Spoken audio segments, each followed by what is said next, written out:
Everyone, मेरा नाम सादिया है और मैं एक पीसीएमबी स्टूडेंट हूँ। तो आज मैं तुम सभी के साथ शेयर करने वाली हूँ अपना नीट एक्सपीरियंस और कुछ स्ट्रैटेजीज भी शेयर करने वाली हूँ कि तुम किस तरीके से प्रिपरेशन कर सकते हो अपने नीट एग्ज़ाम की। तो ये सारी चीज़ें आज मैं तुम्हें बताने वाली हूँ। So without any further ado let's started it. तो सबसे पहले बताती हूँ कि मेरे पास मैथ्स भी है, पर मैं स्ट्रैटेजी शेयर करने वाली हूँ तुम्हारे लिए पीसीबी के लिए। पहले तो फ़िज़िक्स के लिए मैंने जो बुक रेफ़र करी थी वो अपनी 11th क्लास में सिर्फ अपनी क्लास के नोट्स थे, और मैंने अर्जुना नीट की मॉड्यूल्स मंगवाई थी, उन्हीं से प्रैक्टिसेस अपनी की थी सारी। अपने क्वेश्चन प्रैक्टिस उसी से करती थी। जो टॉपिक हो जाता था उसके बाद उसके क्वेश्चन प्रैक्टिस करती थी, और उससे मतलब उस वाले टॉपिक पे थोड़ा ग्रिप बन जाता था। बस दैट्स ऑल। और रही बात केमिस्ट्री की, तो केमिस्ट्री में मैंने फ़िज़िकल केमिस्ट्री मेरी बहुत ख़राब है, क्योंकि मैं फ़िज़िकल केमिस्ट्री में जितना ही अच्छा कर लूँ मैं उसको प्रोक्रास्टिनेट करते करते अपनी ख़राब कर ही देती हूँ। और ऑर्गेनिक भी मेरे सही है, इनऑर्गेनिक भी बहुत अच्छी है।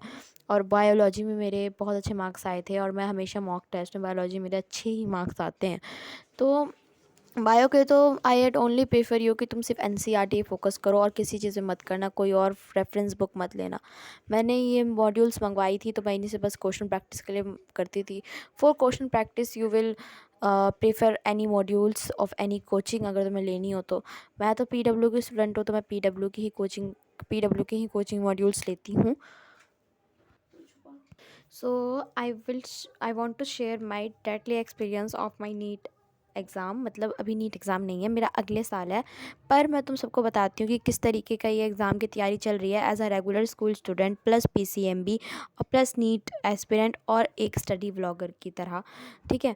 तो रेगुलर स्कूल जाने का तो यहाँ पे ये है कि डमी स्कूल हमारे एरिया में है नहीं, ऊपर से क्या बोलते हैं इसकी मतलब कोस्ट भी थोड़ी सी ज़्यादा होती है। दैट्स वाई मैंने डमी स्कूल नहीं ज्वाइन किया, मैंने रेगुलर स्कूल ज्वाइन किया। और पीसीएम भी मैंने इसलिए लिया था क्योंकि मेरे स्कूल में अच्छे ऑप्शन थे नहीं और मुझे मैथ में जाना पड़ा। और मेरा मैथ जो है मेरा मेन सब्जेक्ट है, मेरे पास एडिशनल सब्जेक्ट में फ़िज़िकल एजुकेशन है।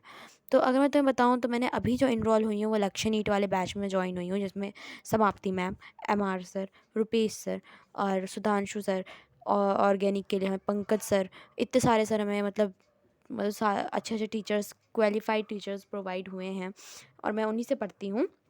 तो देखते होगे, अगर तुम मेरा व्लॉग तुम्हें पता होगा, अगर तुम मेरे चैनल पे भी नए हो तो सब्सक्राइब करके जरूर जाना। तो एक नीट एस्पिरेंट का क्या होता है कि इनके तो ये, और अगर तुम सबको पता होगा कि जो नीट का एग्ज़ाम होता है उसमें बहुत ज़्यादा सिलेक्शन रेशो होता है। मतलब नीट 2025 में जो होता है वो 20 लाख एक्सपेरेंट ने अपना नाम डाला था, और उसमें सिलेक्शन रेशो कितने का होता है, सिर्फ 1 लाख का होता है। ठीक है। तो जैसे ही मतलब हमारा पता नहीं 2026 में कितने ही लाख लोग उस चीज़ के लिए इनरोल करने वाले हैं, और सिलेक्शन कितनों का ही होता है। JEE का एग्ज़ाम देते हैं जाके नीट वाले, उनमें उनका सिलेक्शन होता है नहीं होता ये मैटर नहीं करता। पर कई बार जो जेई एस्पिरेंट होते हैं, कोई भी एस्पिरेंट होते हैं, सब बस डिमोटिवेट करने के लिए आते हैं कि तुम तो नीट की तैयारी कर रहे हो, बायोलॉजी तो सिर्फ रट्टे वाला सब्जेक्ट है। Will you believe it, biology सिर्फ रट्टे का सब्जेक्ट है। मतलब मुझे तो समझ नहीं आता कहाँ से रट्टा का सब्जेक्ट है बायोलॉजी। इतनी सारी चीज़ें, टर्मिनोलॉजी कई बार चीज़ें रटी नहीं जाती, कुछ समझी भी जाती हैं। बायोलॉजी रटने का ही सब्जेक्ट नहीं है, बायोलॉजी समझने का भी सब्जेक्ट है। ये कोई कुछ नहीं समझता, सब समझते हैं कि सिर्फ रटते हैं नीट एस्पिरेंट। तो नीट एस्पिरेंट की फ़िज़िक्स ख़राब होती है, बट मेरी फ़िज़िक्स ख़राब नहीं, मेरी केमिस्ट्री ख़राब है। तो हर एस्पिरेंट के अपने अपने दुख हैं, अपने अपने वो हैं। अब तुम मेरे नोट्स देखो, तुम्हें यकीन नहीं होगा मैं कितनी ही क्वेश्चन, मतलब नीट में कितनी ही क्वेश्चन प्रैक्टिस कर लो उतनी ही कम है। हर नीट एग्ज़ाम हो, JEE का एग्ज़ाम हो, या कोई सा भी एग्ज़ाम हो, उन सारे एग्ज़ाम में बस एक ही दुखड़ा सबका कि हमारा एग्ज़ाम सबसे ज़्यादा टफ़ है।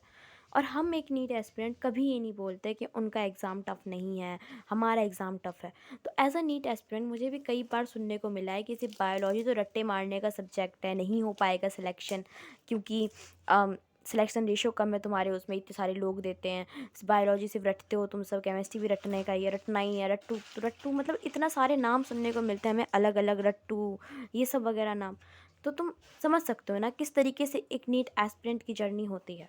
ठीक है। तो इन सब के बीच में मैथ्स ले लेना, it's all about my guts. ठीक है। मैं इसे गट्स नहीं कहूँगी, मैं अपनी मुझे मजबूरी ही कहूँगी, क्योंकि मेरे स्कूल में मुझे मैथ्स प्रोवाइड करनी पड़ी, लेनी पड़ी, क्योंकि मेरे स्कूल में कोई और सब्जेक्ट थे नहीं।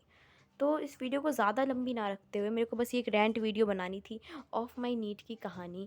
इतने सारे क्वेश्चन प्रैक्टिस करने के बाद भी, इतनी सारी बायोलॉजी की टर्मिनोलॉजी याद करने के बाद भी, इतनी सारी बायोलॉजी की लाइन याद करने के बाद भी, इतने अच्छे अच्छे नीट एंड क्लीन नोट्स बनाने के बाद भी, इतना हेक्टिक शेड्यूल बनाने के बाद भी, जो कई स्टडी व्लॉगर्स या फिर कोई लोग बीच में तैयारी करते हैं 1 साल 11th उसके बाद अपनी तैयारी को छोड़ देते हैं कि I left my NEET, I left my.